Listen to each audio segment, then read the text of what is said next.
콩에서 싹이나 콩나물이 되는 과정에서 장내에 염증을 유발하는 렉틴이라는 성분도 약 85%가 감소하며 미네랄의 흡수를 방해하는 피티산도 81% 정도가 줄어들게 됩니다. 놀라운 사실은 이렇게 피틴산의 양이 줄어들면 철분과 칼슘의 체내 흡수율은 3, 4배가 증가가 된다고 하고요. 또한 콩나물에는 티아민 성분이 풍부하게 함유되어 있는데요. 티아민은 포도당을 에너지로 바꿔주며 몸의 피로감을 덜어주고 몸의 활력을 불어넣어주는 역할을 합니다. 몸속에서 티아민 성분이 부족하게 되면 대표적인 피로 물질인 젖산의 농도가 올라가게 되는데요. 젖산 농도가 올라가게 되면 몸의 피로감이 급속도로 올라가기 때문에 평소에 충분한 티아민의 섭취가 아주 중요한 것입니다. 다만 아쉬운 것은 티아민은 수용성 성분이기 때문에 우리 몸에 저장되지는 않고요. 땀이나 소변으로 바로바로 배출되기 때문에 체내 흡수율은 낮아지는데요. 바로 이 문제를 해결해 주는 것이 콩나물과 함께 먹으면 보약이 되는 최고의 궁합 첫 번째 음식인 여러분, 콩나물 하면 무엇이 생각나시나요? 따뜻한 콩나물 국밥, 감칠맛 넘치는 콩나물 비빔밥 등 정말 많은 음식들이 생각이 나는데요. 콩나물은 우리에게 정말 친숙한 식재료인 것 같습니다. 그런데 이렇게 익숙한 식재료에도 함께 먹으면 상극이 되는 음식이 있고 또 함께 먹으면 우리 몸에 보약이 되는 궁합이 잘 맞는 음식이 있습니다. 콩나물의 효능, 콩나물과 상극이 되는 음식, 그리고 보약이 되는 최고의 궁합을 가진 음식까지 콩나물에 대한 모든 것을 알아보겠습니다.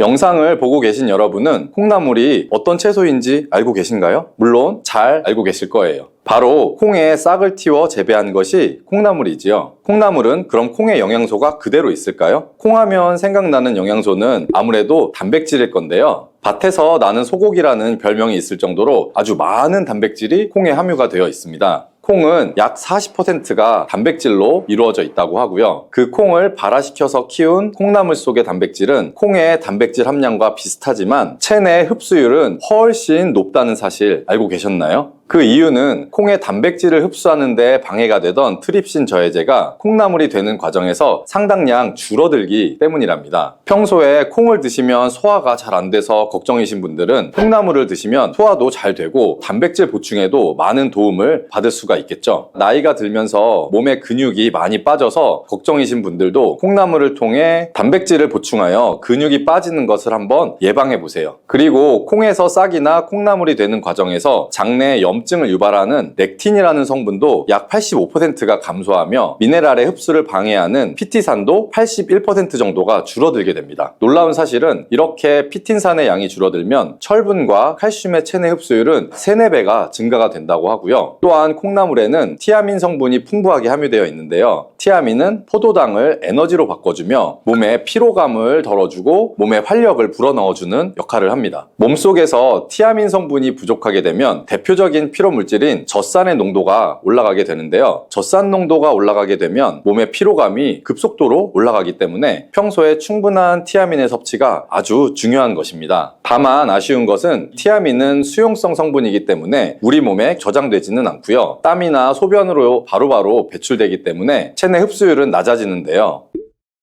바로 이 문제를 해결해 주는 것이 콩나물과 함께 먹으면 보약이 되는 최고의 궁합 첫 번째 음식인 부추입니다. 부추 속의 알리신 성분이 콩나물의 티아민의 흡수율을 최대 약 20배까지 높여주고 이뿐 아니라 천연 강장제라 불리는 알리티아민으로 변화를 시켜주게 됩니다. 또한 부추와 콩나물은 간 건강에도 아주 많은 도움을 주는데요. 콩나물에 풍부한 아스파라긴산과 아르기닌 성분이 간에 해독작용을 하여 간의 독소를 제거해주며 부추는 간에 쌓인 피로물질을 분해시켜 주어서 우리 몸이 가뿐하며 활력 넘치는 상태가 되도록 만들어주는 것이죠. 여기서 한 가지 콩나물과의 상극은 바로 몸이 찬 분들입니다. 콩나물은 찬 성질이 있어서 몸이 찬 분들이 콩나물을 많이 섭취하게 되면 위장이 지나치게 차갑게 돼서 소화기관에 무리를 줄 수가 있고 소화가 잘 되지 않는 부작용이 생길 수 있습니다. 이때 콩나물을 부추와 함께 드시면 이런 문제는 해결이 되는데요. 부추의 따뜻한 성질이 콩나물의 찬 성질을 중화시켜주고 오히려 위장을 따뜻하게 만들어주기 때문에 소화기관의 기능을 원활하게 하는데 도움을 주게 되는 것입니다. 자, 이렇게 궁합이 잘 맞는 음식도 있지만 또 콩나물과 상극이 되는 음식도 있는데요. 그것은 바로 식초와 겨자입니다. 콩나물에 식초와 겨자를 곁들여서 조리를 하게 되면 콩나물의 비타민과 무기질이 손실이 됩니다. 그래서 콩나물을 섭취하는 의미가 사라지게 되고요. 그렇다면 식초나 겨자 말고 무엇을 곁들여서 조리하면 될까요? 그것은 바로 고춧가루입니다. 고춧가루도 너무 많이 첨가해 드시면 위에 자극을 주어서 안 좋을 수 있으니 주의를 하셔야 하겠지만, 적절한 양의 고춧가루를 추가해서 콩나물을 요리를 하시면 신진대사의 촉진과 혈액순환을 돕는데 콩나물과 고춧가루는 정말 찰떡궁합인 음식이 된답니다. 특히 콩나물에는 혈압을 조절하는 효능이 있는데요. 콩나물에 들어있는 펩타이드라는 성분 때문입니다. 펩타이드의 혈압 조절 효능은 심근경색이나 뇌졸중과 같은 심혈관 질환을 예방하는데 매우 효과적입니다. 이때 고춧가루에 함유된 캡사이신이 이런 콩나물의 효능을 극대화시켜주고 콩나물의 비타민, 체내 흡수율을 상승시켜 주게 되고요. 자, 그리고 재밌는 거 하나 알려드릴게요. 콩나물에는 콩에는 없던 비타민C가 새로 생겨난다는 놀라운 사실이 있는데요. 콩나물에 함유된 비타민C의 양이 사과보다 3배 정도 많고, 콩나물의 강력한 항산화 작용으로 활성산소를 제거하여 피부가 노화되는 것을 예방해주는 효과가 있답니다. 그리고 피부에 생성되는 멜라닌 색소를 억제해서 기미나 주근깨와 또 검버섯까지 예방해 주어서 피부를 맑고 환하게 만들어주는 효과까지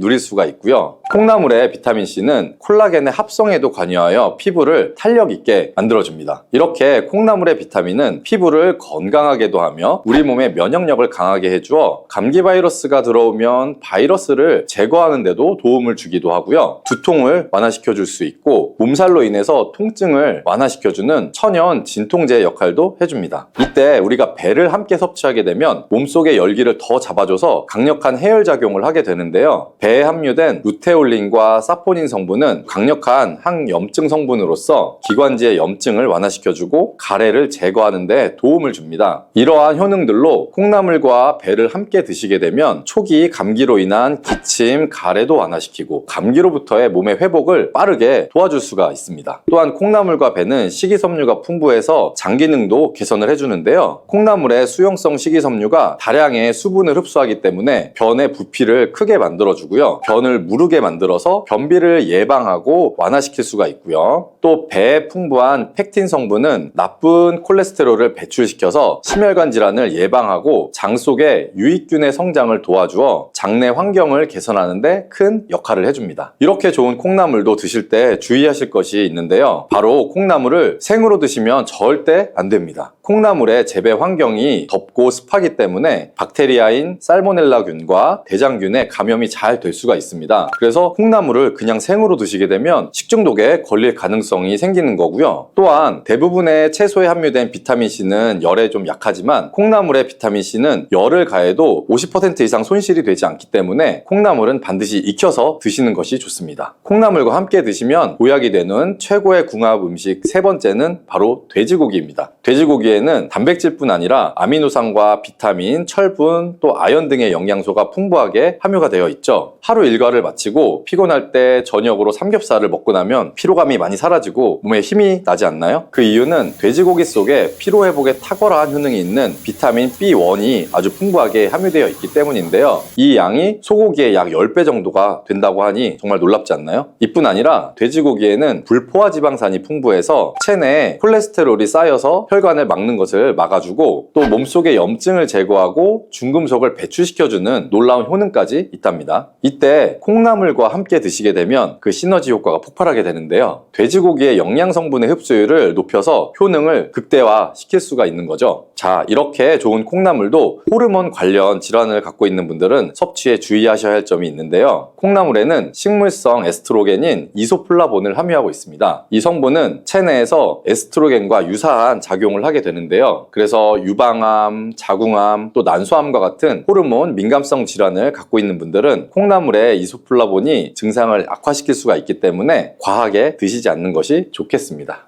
국제의학 바이오저널의 연구에 따르면 블루베리의 이 폴리페놀 성분과 우유의 단백질의 이 친화성 때문에 블루베리와 우유를 함께 먹게 되면 블루베리의 항산화 성분이 대부분 파괴된다고 발표했어요. 그리고 우유에 함유된 칼슘은 블루베리의 이 안토시아닌 성분과 만나면 킬레이트화가 된다는데, 이것은 둘이 결합해서 덩어리를 만든다는 거예요. 그러면 당연히 불용성 물질이 되겠고 침전물이 생기고 우리 몸에서 녹거나 흡수가 되지 않겠죠. 그래서 몸 밖으로 배출이 된다는 소리예요. 이 과정에서 우리 몸에 머물면서 소화되지 않기 때문에 위와 장에 굉장히 큰 부담을 줄 수가 있고, 이 때문에 블루베리와 우유를 자주 섭취하거나 위와 장이 약하신 분들이 드실 경우에는 위장에 염증도 유발할 수 있고 위장관 질환이 생길 수가 있겠죠. 특히 신체 기능이 많이 떨어져 있고 나이가 많이 드신 분들이 이렇게 지속적으로 계속 드시면 위장에 안 좋을 수 있으니 주의해서 드시길 바래요. 블루베리 주스를 만들어 드실 때는 우유 대신 오트밀이나 물을 첨가해서 드시는 게 좋겠죠. 우유가 블루베리와 맞지 않는다고 해서 요거트도 맞지 않는다는 것은 아니에요. 요거트는 발효 과정을 거쳐 단백질이 쉽게 분해되기 때문에 항산화 성분의 흡수율을 오히려 높여줘요.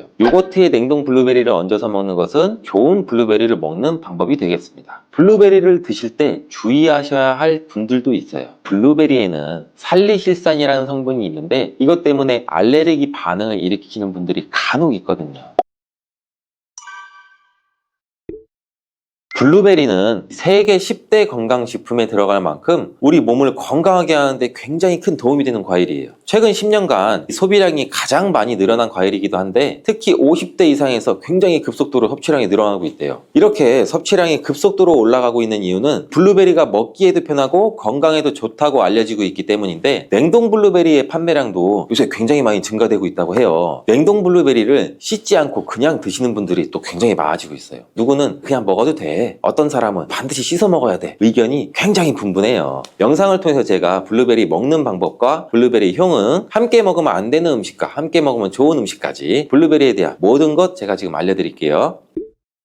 먼저 냉동 블루베리를 씻어야 되느냐 그냥 먹어도 되느냐 제가 정리해 드릴게요. 결론부터 말하자면 씻어서 드시는 것이 안전하다입니다. 먼저 냉동 블루베리를 구입하셨다면 식품의 유형을 한번 확인하시기 바래요. 식품 유형에 과체 가공품이라고 적혀 있다면 씻어서 냉동한 블루베리이기 때문에 그냥 드셔도 되시긴 해요. 근데 식품 유형에 농산물이라고 표기가 되어 있다면 이것은 씻지 않고 냉동되어 유통된 블루베리이기 때문에 반드시 씻어서 드시는 게 좋아요. 근데 간혹 식품 유형이 표기가 되어 있지 않은 제품들도 있는데 이런 제품은 당연히 씻어 드시는 게 좋겠죠. 2022년 한국소비자연맹에서 현재 시중에 판매되고 있는 냉동과일, 블루베리, 망고, 딸기 등등 제품을 선정해서 안전성 평가를 했는데, 과체 가공품 같은 세척과일 제품에서 미생물, 잔류농약, 곰팡이, 독소 등의 검사에서 규격 기준에는 적합하긴 했지만 이 미생물과 잔류농약이 검출된 제품들도 있었어요. 이 자료를 바탕으로 한다면 이 냉동 블루베리 제품도 이미 씻어서 유통이 되고 있다고 할지라도 한 번 정도는 씻어 드시는 게 좋겠어요. 블루베리 씻는 방법은 흐르는 물에 약 30초 정도만 씻어주면 되는데, 깨끗이 빡빡 씻는다고 블루베리를 물에 오래 담가두거나 흐르는 물에서도 오래 씻으면 안 돼요. 블루베리에 함유된 안토시아닌 성분은 수용성이기 때문에 영양소가 다 빠져나가 버릴 수 있어요. 잔류 농약 또한 수용성이기 때문에 흐르는 물에 약 30초 정도만 씻어도 충분하니 걱정 말고 드셔도 괜찮습니다. 블루베리는 특별히 생과일보다 냉동 블루베리가 이 안토시아닌 함량이 높다고 해요. 이 시드니의 뉴사우스 웨일즈 대학의 연구진이 블루베리를 건조, 냉장, 냉동했을 때 핵심 영양소가 어떻게 변화되는지 실험을 했는데, 안토시아닌의 함량이 블루베리 1g당 생과일일 때는 7.2mg, 냉장 보관했다가 2주가 지났을 때는 5.7mg로 줄었고 건조했을 때는 4.3mg로 더욱 줄었대요. 근데 냉동 한 달 후에는 8.1mg으로 오히려 생과일 때보다 늘어났고, 냉동 3달이 지나자 7.9mg로 소폭 줄었지만 역시 생과일 때보다 많은 함량이 확인되었다고 해요. 실험 결과로만 보면 블루베리는 냉동으로 드시는 것이 가장 많은 영양분을 섭취할 수 있다는 말이 되겠네요. 추가로 눈 건강이나 심혈관 질환, 당뇨 등에 도움이 많이 되는 시중에 이 안토시아닌 함량이 개런티된 영양제도 많이 나와 있으니 꼭 블루베리나 빌베리와 같은 영양제를 드시려면 건강기능 식품으로 제조된 안토시아닌이 최소 50mg 개런티된 제품을 드시는 게 굉장히 좋겠죠. 그렇다면 그렇다면 다른 채소나 과일은 냉동했을 때 핵심 영양소의 함량이 어떻게 될까요? 이 영양소에 따라 보존력이 강한 것도 있고 약한 것도 있는데 딸기의 한 종류인 이 라즈베리는 폴리페놀 성분이 핵심 영양소예요. 생과일일 때보다 냉동일 때가 킬로그램당 폴리페놀 함량이 약 100mg 정도 상승하는 것으로 나타났고, 당근의 경우에는 핵심 영양소가 이 베타카로틴이라는 거 많이들 알고 계시잖아요. 냉동 보관했을 때 3개월이 지나면 베타카로틴의 함량이 현저히 떨어져요. 이렇듯 냉동 채소, 냉동 과일은 핵심 영양 성분에 따라서 함량이 높아질 수도 있고 낮아질 수도 있어요.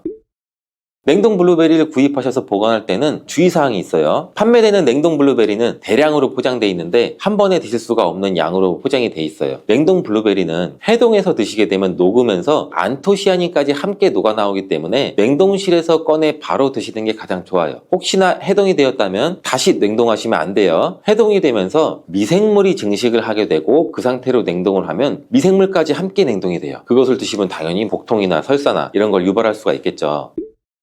블루베리의 핵심 영양소인 안토시아닌은 폴리페놀의 일종으로 식물에 굉장히 많이 함유된 청자색을 띠는 성분이에요. 블루베리의 색깔이 짙은 보라색을 띠는 것은 바로 이 안토시아닌 성분 때문에 그런데, 안토시아닌의 과일변 함량에서는 빌베리 블루베리가 가장 높은 함량을 가지고 있는 것으로 알려져 있는데, 안토시아닌 함량이 높고 좋은 빌베리일수록 우리가 먹었을 때 입안에 보랏빛으로 착색이 심하게 되는 경우가 많아요. 인공색소가 아니기 때문에 전혀 걱정 안 하셔도 되고, 10분 정도 지나면 자연히 없어지니 시중에 빌베리, 블루베리가 포함된 건강기능 식품을 드셨을 때 오히려 착색이 되더라도 전혀 걱정하지 않으셔도 돼요. 안토시아닌의 가장 큰 효능은 눈을 건강하게 한다는 것. 이 안토시아닌은 로놉신의 제합성을 촉진시켜서 이 시력을 보호하고 백내장이나 안구건조 등 망막염 등 눈질환을 예방하기도 해요. 눈의 피로와 노화를 방지해서 초기 근시도 예방하는 것으로 알려져 있는데, 강력한 항산화 물질인 이 안토시아닌은 우리 몸의 활성산소를 제거해서 세포의 노화를 방지해 주는데 뇌 세포의 노화까지 같이 예방을 해준다고 해요. 폴리페놀 성분인 이 안토시아닌은 우리 뇌의 신경세포를 보호해주고 신경 전달 물질의 분비를 촉진시켜 뇌 기능도 향상시켜주면서 뇌의 해마를 자극해서 기억력도 향상시키고 치매를 예방하는 데도 도움을 줄 수가 있다고 해요. 이 테로스틸벤 성분이 뇌의 신경 전달 물질인 도파민과 노르에피네프린의 분비를 촉진시켜서 집중력을 향상시키는 데에도 도움을 주는 것으로 알려져 있고요. 간단히 말하자면 블루베리를 꾸준히 섭취하시면 기억력, 집중력을 향상시키고 치매를 예방하는 데에도 조금이나마 도움을 줄 수 있다는 거예요. 또한 활성산소를 제거하는 이 안토시아닌은 피부 미용에도 굉장히 좋은 효능을 발휘하는데, 이 피부 노화를 방지할 뿐만 아니라 염증을 제거하고 억제하는 효과도 있어 여드름 피부를 개선하는 데에도 도움이 돼요. 또한 비타민과 미네랄이 풍부해서 피부를 건강하게 유지하고, 풍부한 안토시아닌과 비타민C는 피부의 수분을 유지하는 데도 도움을 주고 주름도 예방하고 피부 톤도 밝게 하는 데도 도움을 줄 수가 있죠. 그리고 풍부한 식이섬유는 장의 운동을 촉진시켜주고 장내의 노폐물도 흡착하고 배출을 시켜서 피부 트러블 개선하는 효과도 같이 가지고 있어요. 나이가 들면서 머리 숱도 줄어들게 돼서 탈모를 걱정하시는 분들도 굉장히 많은데, 블루베리가 탈모 예방에도 굉장히 효과적이에요. 블루베리에 들어있는 이 안토시아닌은 튼튼한 모발이 자라날 수 있도록 모낭세포를 자극해주고 두피세포의 노화를 예방해서 탈모를 또 예방하게 되는 거예요. 블루베리에 함유된 또 비타민C는 머리카락 조직 형성에 필수적인 성분이고 콜라겐 생성을 촉진시킬 수 있는 성분이어서 모발을 강화하고 두피 건강을 증진하는 데에도 굉장히 큰 도움이 돼요. 항산화 성분이 안토시아닌은 머리카락 세포도 송산시키는 이 자유라디칼을 제거하고 머리카락 손상을 예방하는 데 도움이 돼서 탈모를 또 예방하는 그런 원리죠. 블루베리는 당뇨의 위험이 있는 분들한테 굉장히 큰 도움이 되거든요. 블루베리, 빌베리는 혈당 수치를 낮춰주고 당분을 에너지원으로 사용하는 이 신진대사의 과정을 촉진해주는 효능이 있어요. 미국의 당뇨병 협회는 빌베리, 블루베리를 당뇨병 슈퍼푸드라고 부르면서 블루베리를 꾸준히 드시면 인슐린 감수성을 향상시키고 혈당을 낮추는 데 도움이 된다고 발표했어요. 블루베리에 대한 연구를 굉장히 많이 진행을 했는데, 하루에 약 150g의 블루베리를 섭취한 실험군은 혈당 스파이크의 발생이 현저히 낮아졌고 인슐린 수치 또한 낮아진 것으로 확인되었다고 발표했어요. 블루베리에 함유된 이 안토시아닌뿐만 아니라 칼륨, 비타민 B6는 또 심장 건강을 지키는 데 굉장히 큰 도움을 주는데, 이 성분은 우리 몸의 콜레스테롤과 혈액의 지방을 감소시켜서 혈액순환을 또 원활하게 해준다고 해요. 이러한 효능으로 심장마비나 협심증을 일으키는 죽상동맥경화증을 예방하는데 굉장히 큰 도움을 주게 되죠. 또한 호모시스테인이 우리 몸에 과다하게 축적이 되면 혈관을 손상시켜요. 그리고 혈전을 생성해서 이 심장마비, 뇌졸중 이런 심혈관 질환을 유발할 수 있는데, 블루베리의 풍부한 엽산과 비타민 B6는 호모시스테인의 축적을 방지해서 심혈관 질환도 예방할 수가 있어요. 블루베리를 많이 드시는데 이 블루베리 잎에는 관심이 별로 없는 것이 사실이에요. 블루베리 잎이 열매의 항산화 효능보다는 뛰어나다고 하는 사실 알고 계신가요? 블루베리 잎은 열매보다 이 안토시아닌 함량이 또 높고, 또한 폴리페놀의 일종인 클로로겐산의 함량도 높아서 열매보다 항산화 효과가 20배에서 30배 정도 높은 것으로 알려져 있어요. 굉장히 놀랍지 않아요? 이러한 블루베리 잎은 차로 우려서 드시면 되는데, 물 1리터 정도에 잎 약 4g 정도를 넣고 10분 정도 끓인 후에 식혀서 드시면 돼요. 블루베리가 새콤달콤 맛이 난다면 블루베리 잎차는 구수한 맛이 나더라고요.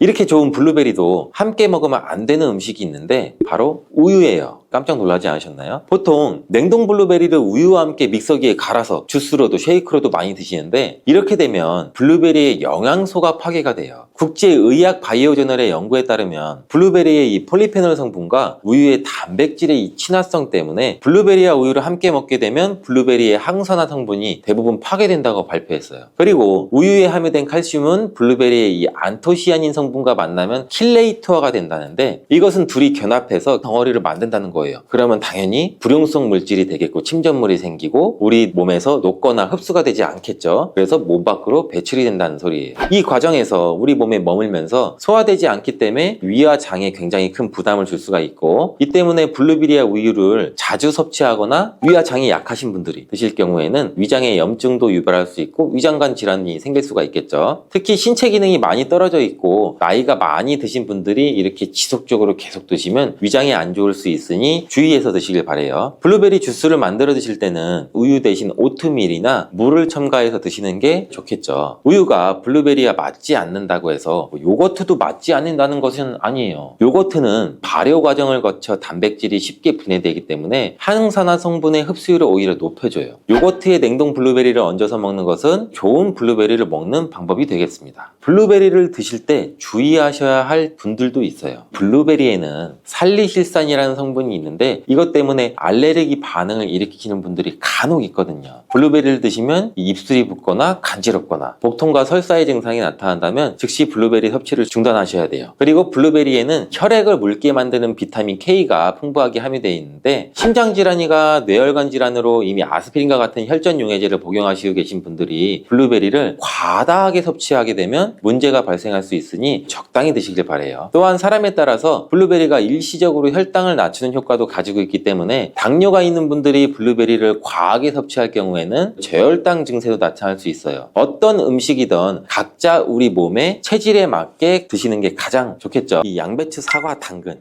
이 주스도 정말 많이 갈아 먹어요. 이 세 가지를 함께 갈아 드시면 정말 좋은 장수식품이 돼요. 당근은 혈액 생성을 촉진시키고 혈액순환을 원활하게 해서 눈 건강을 좋게 하는 효능이 있고, 사과는 피로를 회복시키고 기관지를 촉촉하게 해서 천식을 예방시키는 효과도 있잖아요. 배처럼.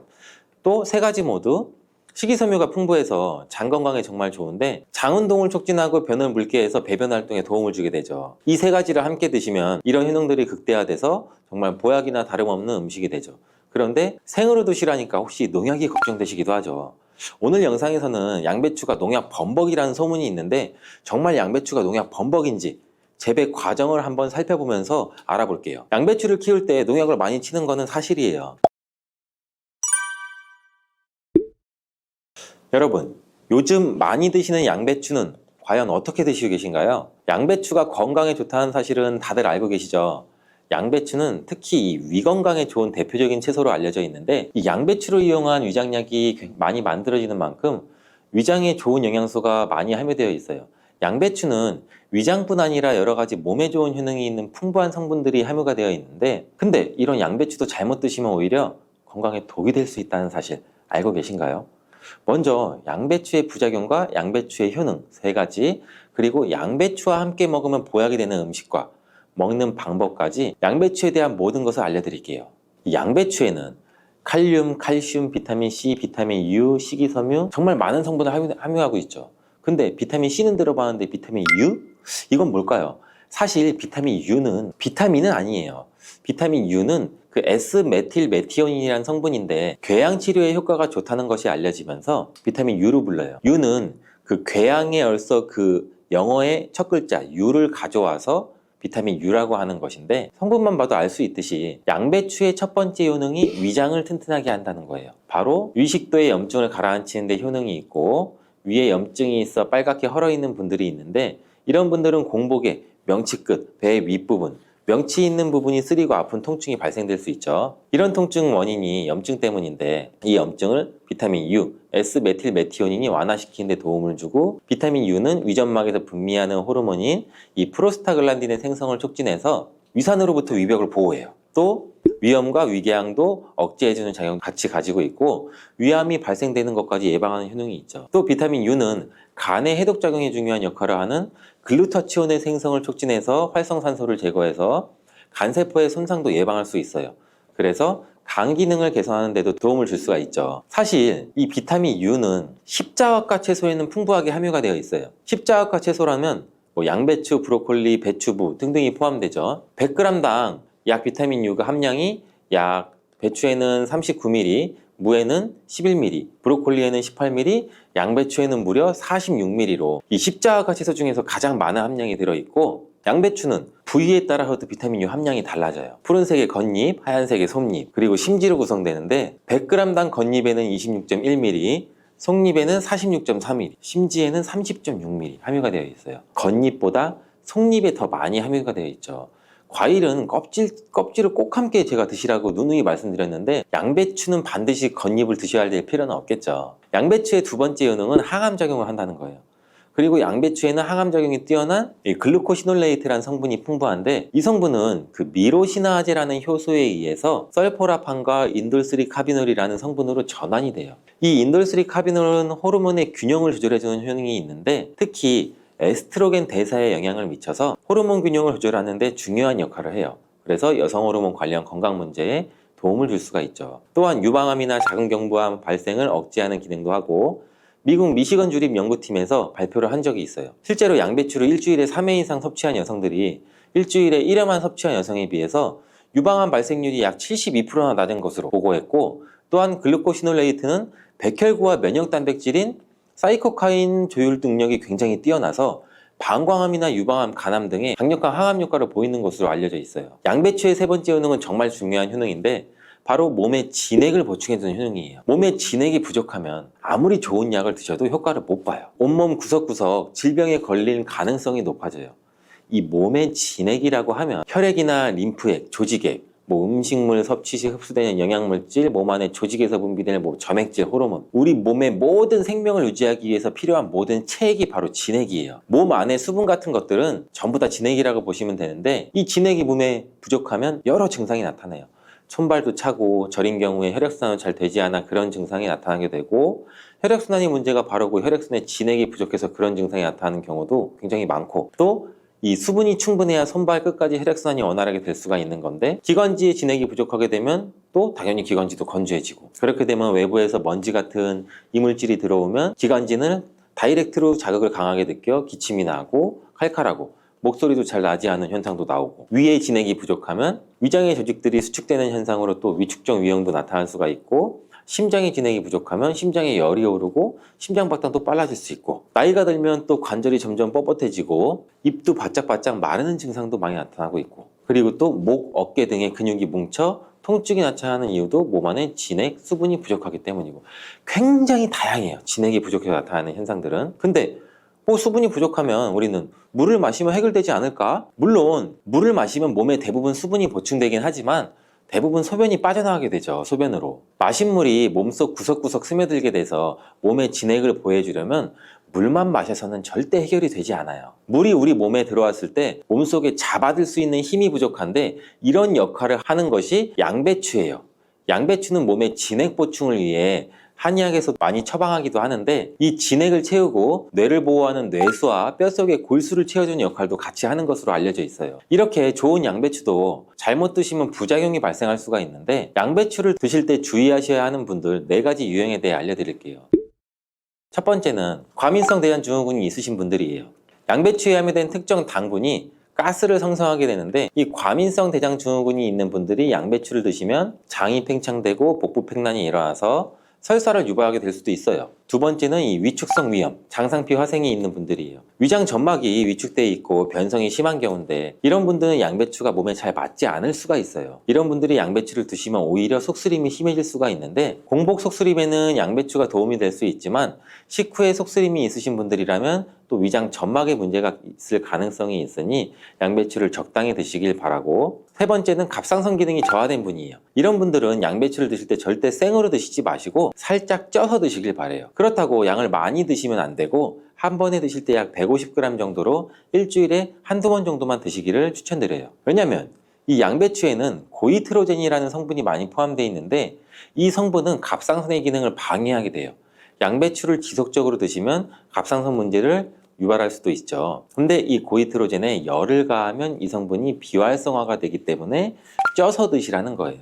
다만 갑상선에 문제가 전혀 없는 분들이라면 양배추를 생으로 조금씩 드시는 것도 괜찮죠. 양배추에는 이 설포라판이라는 성분이 있는데, 이 성분은 강력한 항암이나 항산화 작용을 하는 좋은 성분인데, 양배추에 열을 가하게 되면 이 성분은 다 사라져요. 그러니 갑상선에 문제가 없으신 분들은 양배추를 그냥 생으로 드셔서 양배추의 좋은 효능을 통해 건강을 챙기시길 바래요. 네 번째는 고혈압이나 뇌경색 등의 문제로 이 아스피린과 같은 혈전 용해제 같은 약을 복용하시는 분들인데, 왜냐면 양배추에는 비타민 K라는 성분이 들어있는데, 비타민 K는 지혈작용을 하는 기능이 있어요. 이 지혈작용이 뭘까요? 혈액을 말 그대로 빨리 굳게 만드는 거죠. 근데 이 혈액을 묽게 만드는 약을 드시는 분들이 양배추를 드시게 되면 비타민 K와 충돌하게 되어 복용하시는 약의 효과를 떨어뜨리거나 다른 부작용을 일으킬 수가 있을 가능성이 있어요. 그렇다면 양배추를 드실 때 어떻게 먹는 것이 가장 좋을까요? 정답은 바로 양배추를 그냥 생으로 드시는 게 가장 좋아요. 왜냐하면 비타민 U나 C와 같은 좋은 성분들은 열에 약해서 이 조리 과정으로 인해서 파괴가 되기 때문인데, 양배추는 생으로 드시기 참 그래도 어렵잖아요. 그래서 양배추는 생으로 드실 수 있는 방법을 알려드릴게요. 갈아서 주스로 드시면 돼요. 이때 양배추만 갈아 드시면 맛이 굉장히 없잖아요. 양배추와 함께 갈아 드시면 맛도 좋고 보약이 되는 음식 3가지를 제가 바로 알려드릴게요. 저희 집도 아침마다 주스를 정말 많이 갈아서 먹는데, 이 양배추, 사과, 당근 이 주스도 정말 많이 갈아 먹어요. 이 3가지를 함께 갈아 드시면 정말 좋은 장수식품이 돼요. 당근은 혈액 생성을 촉진시키고 혈액순환을 원활하게 해서 눈 건강을 좋게 하는 효능이 있고, 사과는 피로를 회복시키고 기관지를 촉촉하게 해서 천식을 예방시키는 효과도 있잖아요, 배처럼. 또 3가지 모두 식이섬유가 풍부해서 장 건강에 정말 좋은데, 장 운동을 촉진하고 변을 묽게 해서 배변 활동에 도움을 주게 되죠. 이 3가지를 함께 드시면 이런 효능들이 극대화돼서 정말 보약이나 다름없는 음식이 되죠. 그런데 생으로 드시라니까 혹시 농약이 걱정되시기도 하죠. 오늘 영상에서는 양배추가 농약 범벅이라는 소문이 있는데, 정말 양배추가 농약 범벅인지 재배 과정을 한번 살펴보면서 알아볼게요. 양배추를 키울 때 농약을 많이 치는 것은 사실이에요. 지금 보고 계신 것이 약 40일 정도 된 양배추예요. 모공이 되는 사이즈죠. 이때부터 농약을 많이 치게 돼요. 다음으로 60일 정도 된 양배추이고, 이때도 우리가 알고 있는 양배추의 모양은 아니죠. 아직 더 많이 자라야 돼요. 다음은 100일 정도 재배된 양배추예요. 입이 생각보다 크죠. 양배추의 모양은 보통 동그라니 공처럼 생겼는데, 이것은 꼭 다른 채소처럼 생겼어요. 120일 정도 되면 이렇게 자라는데, 가운데 보이시나요? 가운데 동그랗게 생긴 거 있죠. 이것은 결구라고 하는데, 공처럼 생겼다고 해서 결구예요. 이것이 결국 우리가 먹는 양배추인데, 이 결구를 겹겹이 싸고 있는 잎이 있기 때문에 농약을 아무리 많이 쳐도 우리가 먹는 양배추에는 농약이 많이 닿질 않아요. 농약뿐 아니라 다른 이물질도 많이 묻지 않는데, 양배추에 농약을 많이 쓰는 건 맞지만 보시다시피 농약이 묻은 잎은 다 제거하고 결국 결구만 유통되기 때문에 양배추의 농약은 많이 묻어있지 않아요. 그뿐 아니라 결구가 생길 때쯤이면 벌레가 거의 없기 때문에 농약도 더 이상 치지 않는다고 해요. 이렇게 결구가 생기고 20일 정도 더 키우면 우리가 먹는 양배추 크기가 되는데, 이때 양배추를 수확해서 겉에 농약 묻은 잎은 다 잘라내고 깨끗한 결구만 유통이 되는 거죠. 이제 조금이나마 안심하고 양배추를 드셔도 되겠죠. 혹시나 그래도 걱정되신다면, 농약은 수용성 성분이기 때문에 양배추를 물에 5분 정도 담가 두었다가 흐르는 물에 씻으면 농약을 제거할 수 있으니 걱정하지 말고 드셔도 돼요. 그러면 모든 과일들은 몸에 다 좋나? 아니죠. 아쉽게도 아니에요. 이 GI 지수가 높은 식품은 혈당을 급격히 상승시킬 수가 있어요. 특히 고칼로리 식사와 과다한 당분 섭취는 당뇨의 주요 원인이 될 수가 있어요. 당뇨가 있더라도 적당히 섭취하면 건강에 도움이 되는 과일들 제가 5가지 알려드릴게요. 당뇨가 걱정이라면 바로 이 과일을 드셔야 됩니다. 형형색색의 과일들은 우리의 눈과 입을 즐겁게 하죠. 또 계절마다 다른 제철 과일들을 손꼽아 기다리기도 하고요.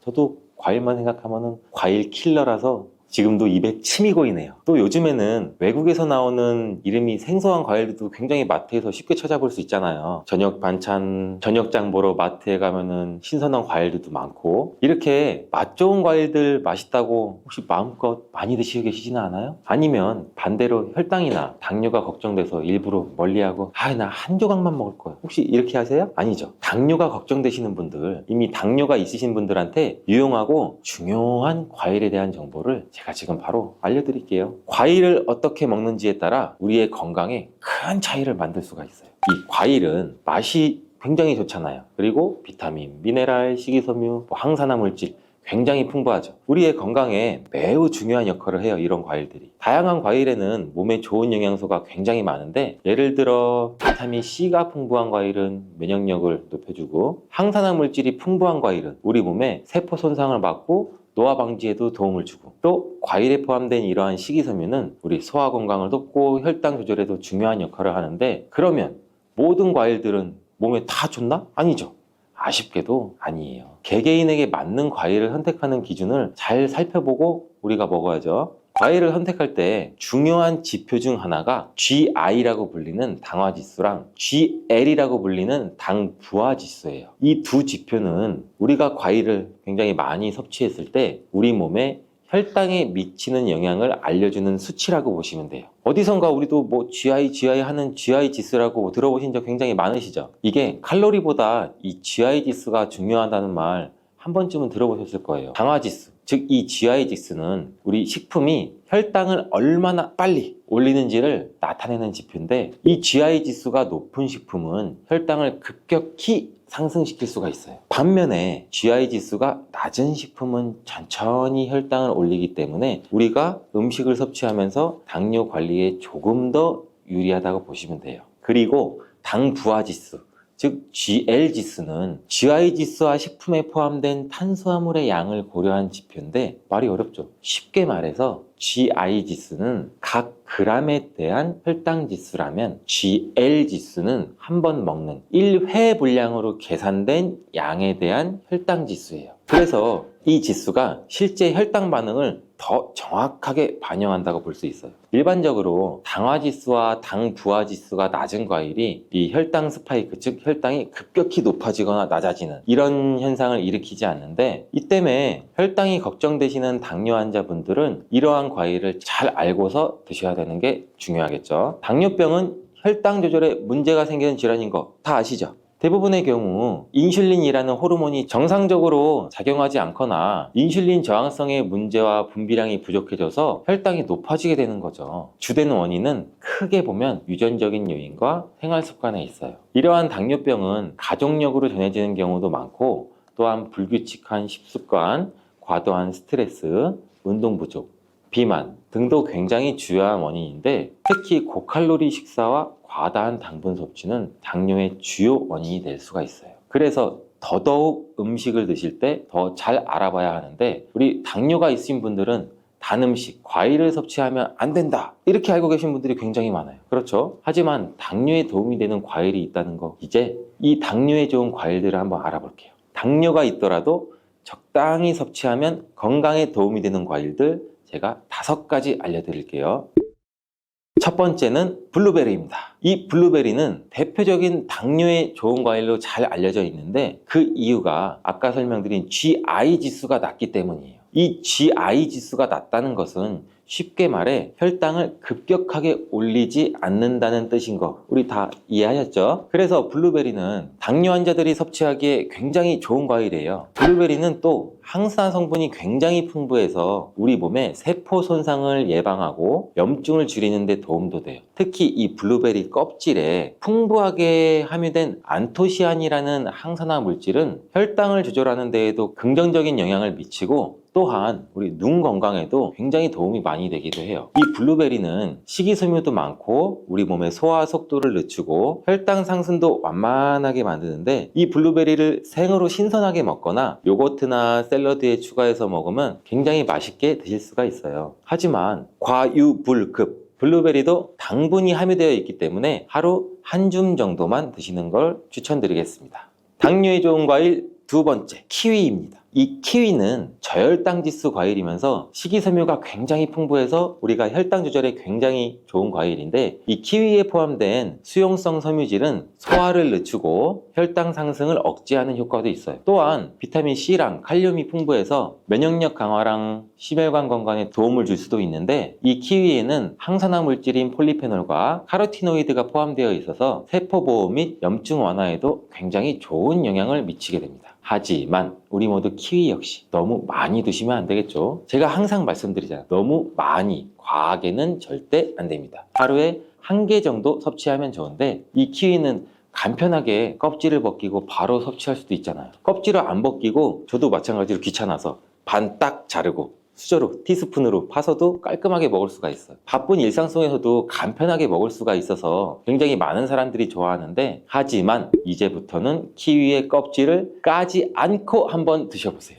어떻게 키위 껍질을 까지 않고 먹어? 키위의 껍질에는 실은 속살보다 더 많은 섬유질, 즉 식이섬유가 풍부해서 변비나 장 건강에 도움을 줄 수 있고 굉장히 다양한 항산화 물질이 포함되어 있기 때문에 우리 몸의 세포 손상도 막을 수가 있다고 해요. 또 면역 체계에도 도움을 줄 수가 있다고 하고 근데 까슬까슬한 털이 있어서 겉면을 잘 씻어서 껍질째로 한번 드셔보시는 게 좋을 것 같은데 껍질이나 과육에 알러지 반응이 있으신 분들은 껍질을 벗기고 먹는 게 물론 좋습니다. 저도 실은 한 번도 키위를 껍질째 먹어보진 않았는데 오늘 집에 가서 한번 잘 씻어서 도전해 보겠습니다. 여러분들도 한번 도전해 보세요. 세 번째 과일은 배입니다. 배는 저혈당 지수 과일 중에 하나로 특히 배에는 수용성 식이성분인 펙틴이 풍부해서 우리 몸의 소화 과정을 늦추고 혈당이 급상승하는 걸 억제하는 데 도움을 줄 수 있습니다. 배의 섬유질은 장 건강에도 좋고 우리 변비를 예방하는 데도 아주 효과적인데 배는 비타민 C, 항산화 성분 그리고 수분이 많이 포함된 과일로 우리 몸의 수분 균형을 유지하는 데도 물론 도움을 줘요. 수분이 풍부한 배는 특히 체내 독소 배출과 배뇨 촉진에도 좋은 영향을 주는데 이로 인해서 배는 당뇨 환자의 전반적인 건강 유지에도 긍정적인 영향을 준다고 해요. 또 배는 달콤하고 시원한 맛이 있어 남녀노소 호불호 없이 굉장히 좋아하는 과일이죠. 차게 냉장고에 해놨다.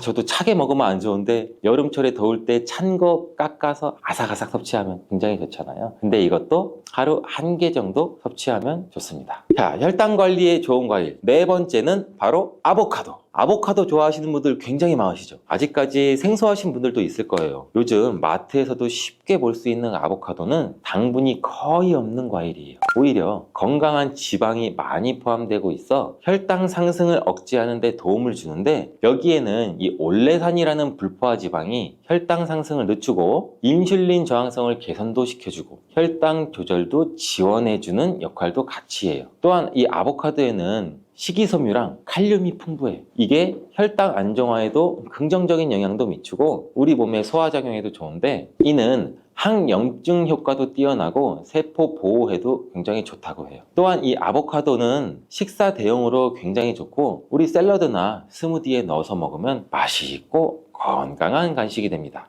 그러나 이렇게 몸에 좋은 아보카도도 너무 많이 섭취하면 탈이 날 수가 있어요. 하루에 반 개 정도 섭취하는 것이 적당하다고 합니다. 다섯 번째 과일은 사과입니다. 저는 새콤달콤한 이 사과를 정말 좋아하는데 이 사과가 외국에서는 하루 한 알의 사과면 의사 선생님이 필요가 없다. 진짜 이런 말이 있을 정도로 몸에 굉장히 좋아요. 이 사과는 식이섬유가 매우 풍부한 과일인데 사과에 포함된 펙틴이라는 식이섬유는 아까도 잠깐 말씀드렸듯이 소화 속도를 늦추고 혈당 상승을 억제하는 데도 굉장히 효과적이에요. 특히 껍질을 포함한 사과를 섭취하면 이 식이섬유의 섭취량이 훨씬 많아져 혈당 관리에 큰 도움이 될 수도 있고, 사과도 또한 이 저혈당 지수 과일로 혈당을 급격하게 올리지 않으므로 당뇨 환자가 섭취하기에 굉장히 좋은 과일이에요. 또한 이 사과에는 비타민 C가 풍부하고 폴리페놀과 같은 항산화 성분도 포함되어 있어 당뇨뿐만 아니라 염증 완화와 면역력 강화에도 도움을 줍니다.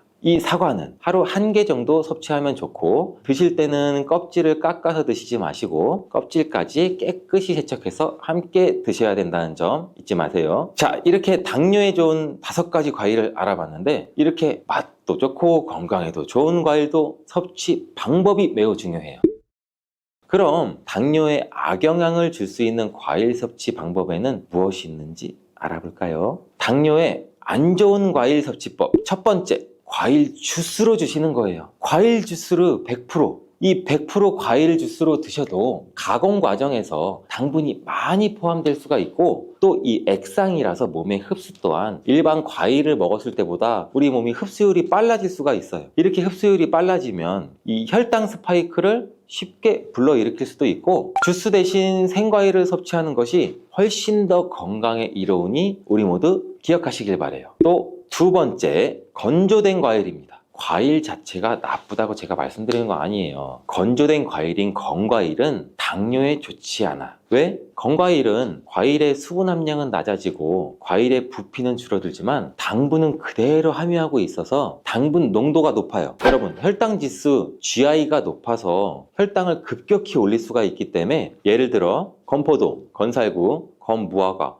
등등 굉장히 많이 있겠죠. 이렇게 당분이 농축되어 있는 것들은 당뇨 환자이신 분들은 적당히 또 혹은 피해야 된다는 거 아시겠죠? 세 번째, 가공된 과일입니다. 이 가공된 과일을 피하는 것이 굉장히 좋은데, 이 가공된 과일이란 뭐냐? 통조림에 들어있는 과일. 이렇게 가공된 과일 굉장히 맛있잖아요. 통조림 복숭아, 생각만 해도 군침이 돌고, 통조림 요새 화채 만들 때 여러 가지 과일 있는 수박 넣고 통조림 까서 그 안에 있는 과일 부어서, 생각만 해도 침이 고이죠. 이 과일 통조림은 과일 주스 시럽이 함께 들어있는 경우가 많아서 당분이 농축되어 있어요. 이 당분이 농축되어 있어 혈당을 급격하게 올릴 수가 있기 때문에 과일을 섭취할 때는 신선한 과일 그 자체로 섭취하는 것이 굉장히 중요합니다. 몸에 안 좋은 과일 섭취 방법이 이것 말고도 중요한 것이 또 있는데 바로 알려드릴게요.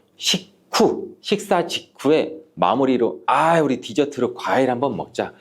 디저트로 사과나 배 과일 없나? 굉장히 많은 분들이 이렇게 드시고 계시잖아요. 대부분 식사를 다 하시고 입가심으로 과일 한두 조각 정도 드시는데, 이 식후에 당분이 많은 과일을 섭취하시면 식전에 과일을 드시는 것보다 몸에 해롭다는 사실 알고 계셨나요? 식후에 과일을 섭취하게 되면 우리가 식사를 하면서도 혈당이 올라가는데, 과일을 섭취하면 혈당이 급격하게 올라갈 수 있고 이 혈당 스파이크가 일어날 가능성이 있습니다. 과일은 식전에 먹는 것이 실은 과일의 섬유질이 우리 몸에 포만감도 주고 소화도 천천히 하게 도와줘서 탄수화물의 흡수를 늦추게 하는 효과가 있어요. 또한 이 과일을 드실 때는 껍질과 함께 섭취하시는 게 몸에 더 좋은 과일들이 있는데, 과일의 껍질 속에는 이 과일의 속살과는 비교도 안 되게 굉장히 많은 식이섬유랑 항산화 물질이 풍부하게 들어있어요. 이 껍질이 혈당 조절과 소화 건강에 더욱 도움이 되는 과일들도 굉장히 많이 있는데, 예를 들면 사과나 배는 껍질에 많은 영양분이 들어있기 때문에 껍질을 벗기지 않고 깨끗하게 씻어서 그대로 먹는 것이 굉장히 좋습니다. 다만 깨끗하게 세척도 잘 해주셔야 되고, 농약이 걱정된다면 유기농 과일을 선택을 하시는 것도 좋은 방법이 되겠죠. 이제부터 과일의 영양까지 생각하신다면 껍질은 버리지 마세요.